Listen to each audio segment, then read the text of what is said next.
Assalamualaikum warahmatullahi wabarakatuh. Perkenalkan, kami dari kelompok 1 dari kelas manajemen 22B ingin mempresentasikan hasil diskusi kami. Sebelumnya, perkenalkan kelompok kami. Saya Muhwasil NIM 247 dan Rika Nadila NIM 038 dan Nanda Eka Agustina NIM 101 dan yang terakhir Dimas Ferry Saputra NIM 275. Yang pertama adalah konsep tasawuf. Secara terminologis, tasawuf bermakna gerakan etis, moral dan akhlak dalam Islam untuk menumbuh kembangkan sikap dan perilaku yang islami terhadap Allah Subhanahu wa taala. Bisa dikatakan tasawuf adalah jalan untuk mendekatkan diri kepada Allah Subhanahu wa taala. Oke, yang next, kedua, hubungan antara tasawuf, etika, moral, dan akhlak. Pertama-tama, tasawuf menekankan pada pentingnya memperbaiki akhlak atau etika dan moralitas seseorang.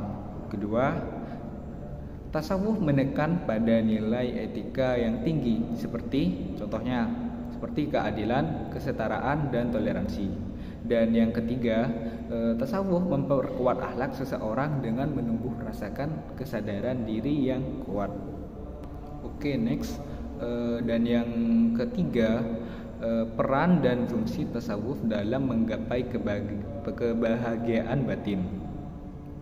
Tasawuf dapat berperan dan berfungsi dalam membantu manusia mencapai kebahagiaan melalui beberapa cara, yaitu memperkuat hubungan dengan Tuhan, meningkatkan kesadaran diri, menumbuhkan rasa syukur, menghindari perilaku negatif, dan meningkatkan kualitas hubungan sosial. Dan seterusnya akan dilanjutkan oleh rekan saya.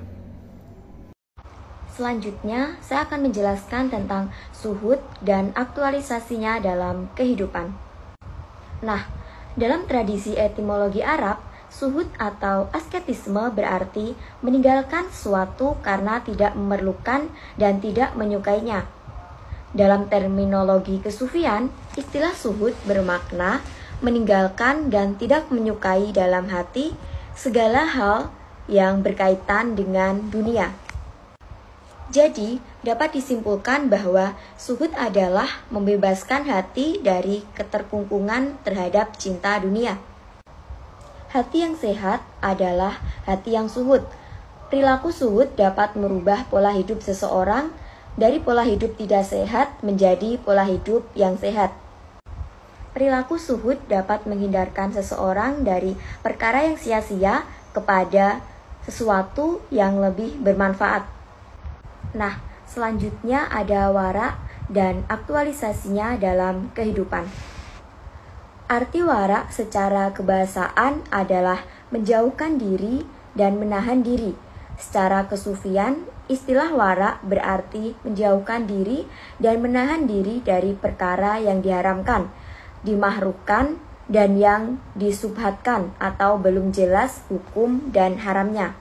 Sikap warak melatih seseorang untuk konsisten, menjauhi dan meninggalkan perkara-perkara yang diharamkan. Sikap warak juga dapat menjauhkan seseorang dari perkara subhat yang belum jelas halal dan haramnya menurut agama. Selain itu, sikap warak juga menumbuhkan sikap kehati-hatian dan ketelitian terhadap segala sesuatu. Contohnya terhadap pekerjaan dan rezeki yang telah didapat. Dan yang keenam ada murahobah dan aktualisasinya dalam kehidupan. Murahobah adalah keadaan di mana seseorang hamba merasa selalu diawasi oleh Allah Subhanahu wa taala. Murahobah adalah ihsan. Sedangkan ihsan itu sendiri adalah beribadah dan bekerja dalam pengawasan Allah Subhanahu wa taala. Seorang muslim yang senantiasa muharobah, maka hidupnya akan baik dengan sendirinya, walaupun dengan atau tanpa ada yang mengawasinya. Ia lebih takut kepada Allah Subhanahu wa taala daripada makhluknya.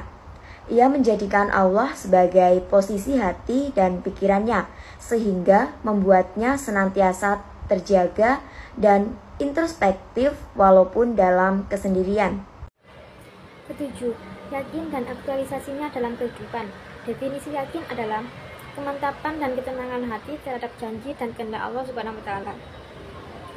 Sebagai seorang mukmin, di dalam setiap bidang kehidupan dan usaha, hendaknya tidak hanya mengandalkan pada kekuatan modal, tenaga, dan strategi saja, akan tetapi juga pada keyakinan. Dan keyakinan sebagaimana yang dimaksud adalah kemantapan hati dan ketenangan hati akan kuasa dan janji Allah terhadap segala sesuatu. Kedelapan, sabar dan aktualisasinya dalam kehidupan.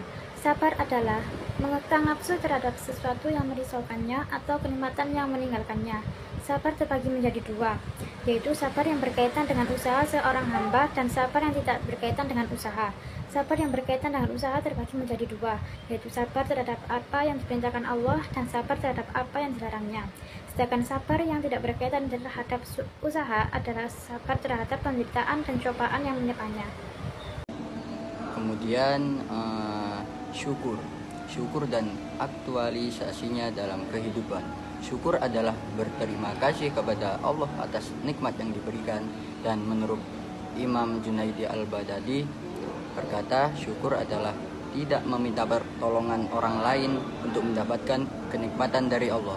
Ini berarti syukur mengajarkan kita untuk self-help, ya, mandiri. Kemudian syukur terbagi menjadi 3 bagian. Yang pertama, syukur dengan ucapan. Yang kedua, syukur dengan perbuatan. Dan yang ketiga, syukur dengan hati, qalbi. Dan kemudian yang terakhir, tawakal dan aktualisasinya dalam kehidupan. Tawakal adalah berserah diri kepada Allah Subhanahu wa taala. Orang yang hatinya selalu bergantung dan berpasrah diri kepada Allah tidak mudah terpukau dan tergiur untuk berperilaku syirik.